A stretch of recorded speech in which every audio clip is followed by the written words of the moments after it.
আসসালামু আলাইকুম, welcome back my Sadia channel. আজ আমি শেয়ার করবো সজনে ডাঁটা দিয়ে ইলিশ মাছের তরকারি। আজ আপনারা হয়তো এই রেসিপিটা অনেকে পছন্দ করেন, তাহলে চলুন দেরি না করে প্রশ্ন পর্যন্ত চলে যাই।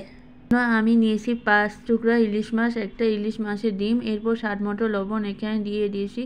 এরপর এর মধ্যে দিয়ে দিয়েছি হাফ চা চামচ হলুদ গুঁড়া, হাফ চা চামচ মরিচ গুঁড়া দিয়ে সমস্ত মশলা ইলিশ মাছ ও ইলিশ মাছের ডিমের সাথে ভালো করে মিশিয়ে নিব, যাতে সমস্ত মশলা ইলিশ মাছের মধ্যে ঢুকে যায়। এরপর 5 মিনিট রেস্টে রেখে দিব।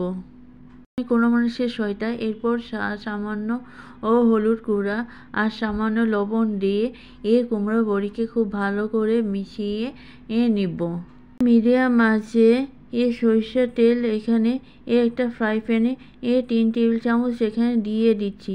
এরপর কুমড়ো বড়ি গুঁড়োগুলো এখানে দিয়ে দিচ্ছি, দিয়ে চুলায় মিডিয়াম আঁচে হালকা আছে 5-7 মিনিট ভেজে নেব। কুমড়া বড়িগুলো তুলে নিব। এরপর সেই তেলে চুলায় মিডিয়াম আছে মেরিনেট করা ইলিশ মাছের ডিম ও মেরিনেট করা ইলিশ মাছের টুকরাগুলো এখানে দিয়ে দিব। ইলিশ মাছের ডিম ও ইলিশ মাছগুলো এক পাশ ভাজা হলে অপর পাশগুলো উল্টে দিব যাতে 2 পাশ ভালোভাবে ভাজা হয়ে যায়।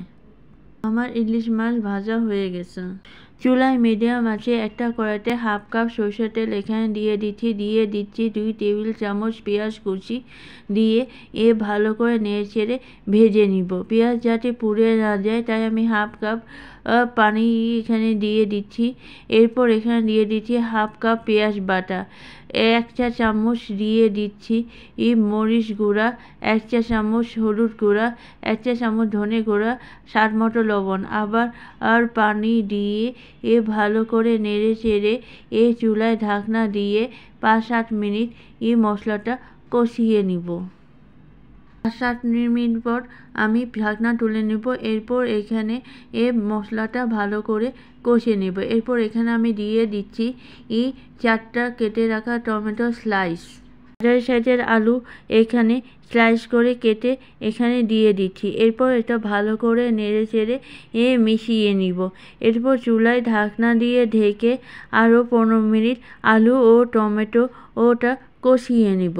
15 মিনিট পর আমি ঢাকনাটা তুলে নিব। এরপর এখানে আমি দিয়ে দিচ্ছি সজনে ডাঁটাগুলো দিয়ে ভালো করে নেড়ে চেড়ে মিশিয়ে চুলায় মিডিয়াম আঁচে ঢাকনা দিয়ে ঢেকে আরও 20 মিনিট আমি তরকারিটা রান্না করব। 20 মিনিট পর আমি ঢাকনাটা তুলে নিব। এরপর আবার ভালো করে নেড়ে চেড়ে মিশিয়ে পর্যাপ্ত পরিমাণে গরম পানি এখানে দিয়ে দিব। এখানে দিয়ে দিচ্ছি পেঁয়াজের কলি দিয়ে ভালো করে নেড়ে চেড়ে মিশিয়ে আরও 10 মিনিট চুলায় মিডিয়াম আঁচে রান্না করব। এরপর এখানে আমি আগে থেকে ভেজে রাখা ইলিশ মাছের টুকরাগুলো এখানে দিয়ে দিচ্ছি।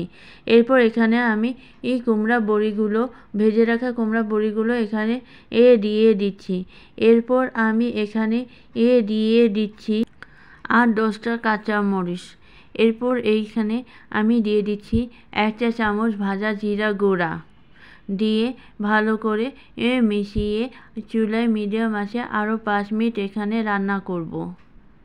5 মিনিট পর আমি চুলা বন্ধ করে দেবো। তাহলে দেখলেন তো খুব সহজে তৈরি হয়ে গেল সজনে ডাঁটা দিয়ে ইলিশ মাছের তরকারি।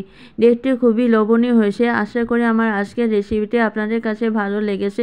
যদি ভিডিওটি ভালো লেগে থাকে তাহলে আমার চ্যানেলটি সাবস্ক্রাইব করে পাশে বেল আইকনকে অবশ্যই ক্লিক করে দিবেন, যাতে করে আমি যখন নিউ ভিডিও দিব তখন আপনার সাথে নোটিফিকেশন পেয়ে যাবেন। ভালো থাকবেন, সুস্থ থাকবেন। আল্লাহ হাফেজ।